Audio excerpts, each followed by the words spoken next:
Եթե ունենք կասկած, որ երեխան ծխում է, խմում է, շփվում է անհաջող ընկերախմբի հետ, ինչ ենք անում։ Փորփրում ենք պայուսակը, հեռախոսը, հարցախույզ ենք անում ընկերներին, ուսուցիչներին։ Մի քանի կարևոր բանի վրա պետք է ուշադրություն դարձնենք։ Դուք բոլորդ գիտակցում եք, որ մեր բոլորի երեխաները շատ տարբեր են, շատ յուրահատուկ են եւ այդ ծայրահեղ իրենց վարքին ոչ բնորոշ վարքագծի դրսևորումը արդեն ազդակ է, որ ինչ-որ բան կատարվում է։ Առաջի ազդակը, եթե ձեր երեխան շատ փակ է եղել ու հանկարծ սկսել է գերակտիվ շփվել,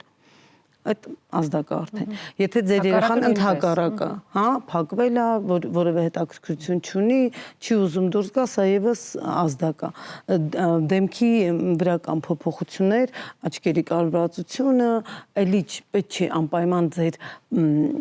այն որ sense դուք դետեկտիվ չեք, հա, որ գնաք իրան ցույց տաք, այս նշաններով ես սա եմ հասկացել։ Դուք ուղղակի հարցրեք, ինչա կատարվում։ Ինձ թվում է, թե ինչ որ բան է կատարվում, ինչով կարամ օգտակար լինեմ։ Էս է